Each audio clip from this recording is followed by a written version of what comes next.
Hello class, good morning all. I hope all are fine. So today we will read about narration. So as I hope all of you know about the narration because all of you read about it in your previous class. Okay, so let's start.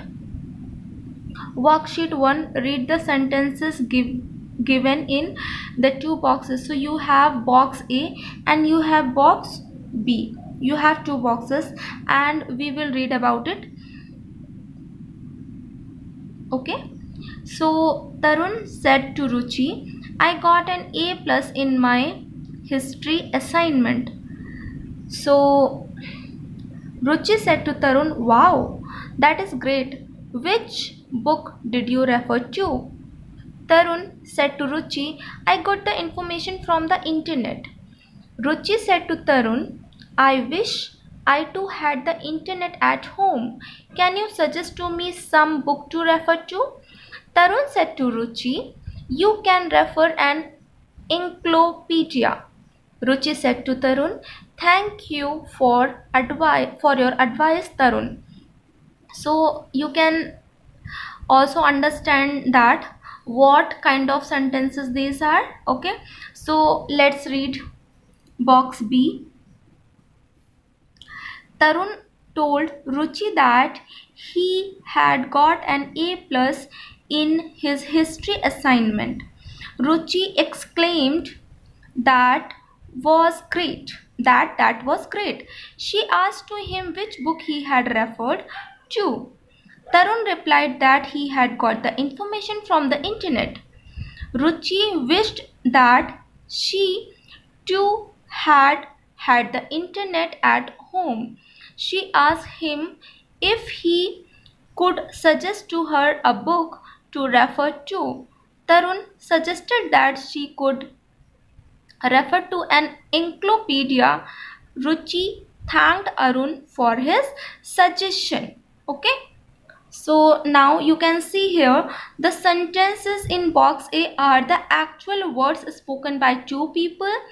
These sentences are presented in direct speech.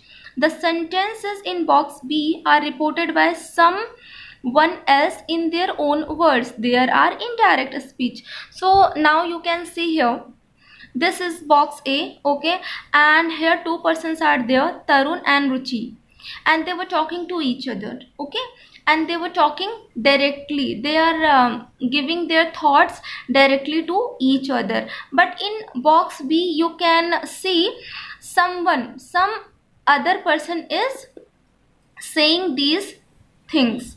Okay, so यहाँ पे क्या हो रहा है कि जैसे हम लोग आपस में बात करते हैं ना क्लास में, आपके टीचर होते हैं और आप होते हैं, तो उसमें क्या होता है, आप उनसे कोई क्वेश्चन पूछते हैं तो वो आपको डायरेक्ट आंसर करते हैं, या फिर वो आपसे कोई क्वेश्चन पूछते हैं तो फिर आप उनको डायरेक्ट आंसर करते हैं, है ना। तो इस स्पीच को क्या बोलते हैं, डायरेक्ट स्पीच।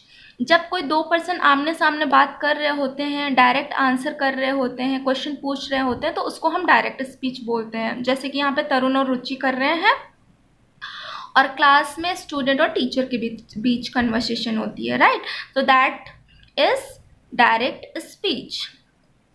एंड यहाँ पे आपने देखा कि यहाँ पे कोई और थर्ड पर्सन है जो कि जिसने बोला है कि ऐसा ऐसा कहा गया है, ऐसी बात तरुण और रुचि के बीच में हुई है। ओके, तो इसको क्या बोलेंगे, क्योंकि ये तरुण और रुचि के बाद कोई और बता रहा है कि तरुण और रुचि में ये बातें हुई हैं, तो इसको आप क्या बोलेंगे, इनडायरेक्ट स्पीच। ठीक है, क्योंकि ये कोई थर्ड पर्सन बता रहा है आपको, ठीक है ना।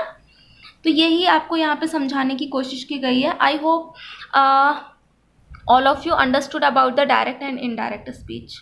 So let's move on the next page number 25. So you can see here B. Read the example given below and note the difference between direct and indirect speech. So you have two examples here. So first we have to read it.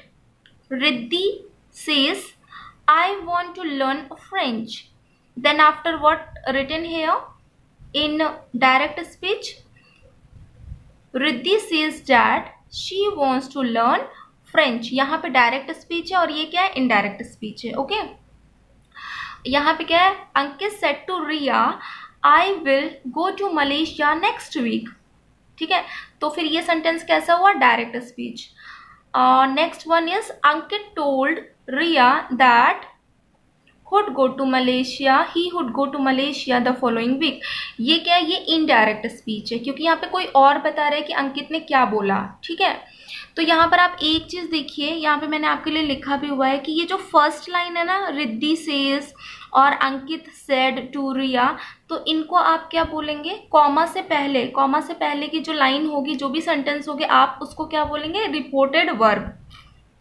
ठीक है, और comma के बाद की जो sentence होंगे, जैसे कि यहाँ पे भी आप देख रहे हो, और यहाँ पे I want to learn French and I will go to Malaysia next week, इसको आप क्या बोलेंगे, रिपोर्टेड स्पीच। ठीक है ना, कि ये स्पीच है और ये क्या है, ये वर्ब है। सो यहाँ पे आपने ध्यान दिया कि यहाँ पे सेज का सेज है, बट यहाँ पे इन्होंने कॉमा को हटा करके कंजंक्शन यूज कर दिया है, दैट। ठीक है, इसके बाद आई को इन्होंने रिप्लेस कर दिया किसमें, शी में, और बाकी पूरा सेंटेंस एज इट इज है। तो यहाँ पर क्या हो गया, Riddhi says I want to learn French, और यहाँ पे क्या बोला गया है, Riddhi says that she wants to learn French. कुछ चेंजेस दिख रहे हैं आपको?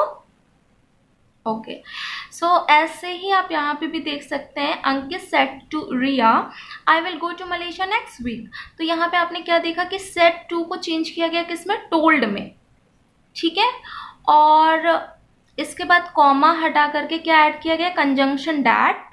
इसके बाद आई को चेंज किया गया ही में, विल को चेंज किया गया हुड में, एंड नेक्स्ट वीक को किस में चेंज किया गया, फॉलोइंग वीक में।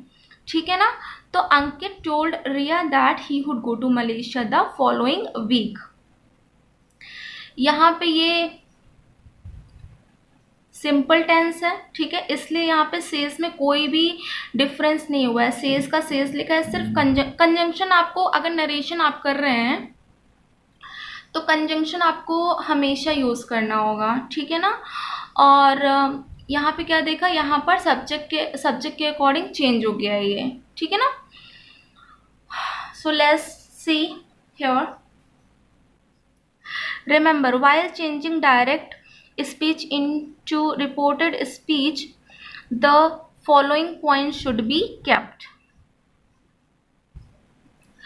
so अब आपको कुछ पॉइंट्स याद रखना है, ये 4 पॉइंट्स हैं। क्या है, inverted commas and the comma separating the reported speech from the rest of the sentence should be removed। अब यहाँ पे आपने देखा कि ये जो कॉमा है,